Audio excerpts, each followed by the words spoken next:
أعوذ بالله من الشيطان الرجيم بسم الله الرحمن الرحيم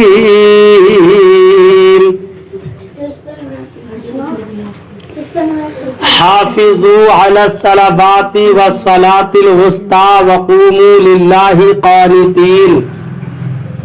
ترجمہ کنز الایمان، اللہ کے نام سے شروع جو نہایت مہربان رحم والا۔ نگہبانی کرو سب نمازوں اور بیچ کی نماز کی، اور کھڑے ہو اللہ کے حضور ادب سے۔ ترجمہ کنز العرفان، تمام نمازوں کی پابندی کرو اور خصوصاً درمیانی نماز کی، اور اللہ کے حضور ادب سے کھڑے ہوا کرو۔ حافظوا علی الصلوات، تمام نمازوں کی پابندی کرو۔ نکاح و طلاق کے مسائل بیان کرنے کے دوران نماز کی تاکید فرما دی۔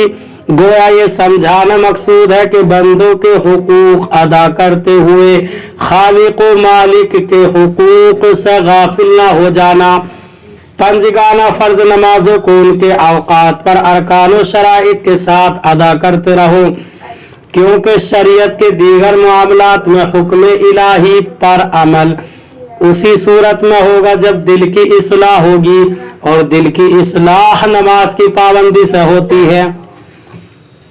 نیز فرمایا کہ تمام نمازوں کی پابندی و نگہبانی کرو۔ اس نگہبانی میں ہمیشہ نماز پڑھنا، باجماعت پڑھنا، درست پڑھنا، صحیح وقت پر پڑھنا سب داخل ہیں۔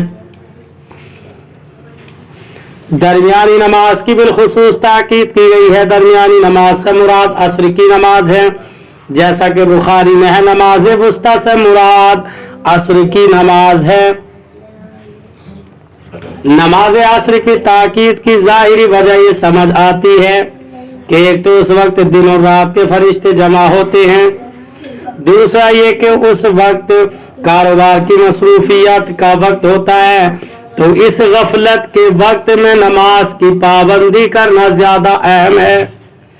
وَقُومُوا لِلَّهِ قَانِتِينَ، اور اللہ کے حضور ادب سے کھڑے ہوا کرو۔ بارگاہ الہی میں کھڑا ہونے کا طریقہ یہ ہے کہ ادب سے کھڑا ہوا جائے، لہذا کھڑے ہونے کے ایسے طریقے ممنوع ہوں گے جس میں بے ادبی کا پہلو نمایاں ہو۔ اس سے چند مسئلے معلوم ہوئے۔ ایک یہ ہے کہ نماز میں قیام فرض ہے، دوسرے یہ کہ نماز میں کھانا پینا بات چیت کرنا حرام ہے، جیسا کہ قانتین سے معلوم ہوا۔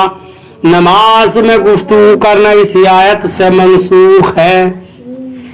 فَإِنْ خِفْتُمْ فَرِجَالًا أَوْ رُكْبَانًا فَإِذَا أَمِنْتُمْ فَاذْكُرُوا اللَّهَ كَمَا عَلَّمَكُمْ مَا لَمْ تَكُونُوا تَعْلَمُونَ۔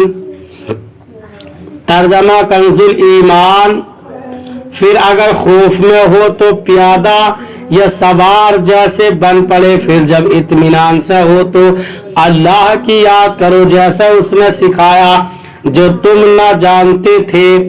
ترجمہ کنز العرفان، پھر اگر تم خوف کی حالت میں ہو تو پیدل یا سوار جیسا ممکن ہو نماز پڑھ لو، پھر جب حالت اطمینان میں ہو جاؤ تو اللہ کو یاد کرو جیسا اس نے تمہیں سکھایا ہے جو تم نہ جانتے تھے۔ فَإِنْ خِفْتُمْ، پھر اگر تم خوف کی حالت میں ہو، یہاں دشمن یا درندے وغیرہ کے خوف کی حالت میں نماز کا حکم اور طریقہ بیان کیا گیا ہے کہ اگر خوف کی ایسی صورت ہو کہ ایک جگہ ٹھہرنا ممکن ہو جائے تو پیدل چلتے ہوئے سواری پر جیسے ممکن ہو نماز پڑھ لو، اور اس نماز کو دہرانا بھی نہ پڑے گا، اور جدھر جا رہے ہو ادھر ہی منہ کر کے نماز پڑھنے، قبلے کی طرف منہ کرنے کی شرط نہیں ہے۔ اور جب حالت امن ہو تو پھر معمول کے مطابق نماز پڑھی جائے۔ البتہ اگر خوف کی ایسی حالت ہو کہ اس میں ٹھہرنا ممکن ہو،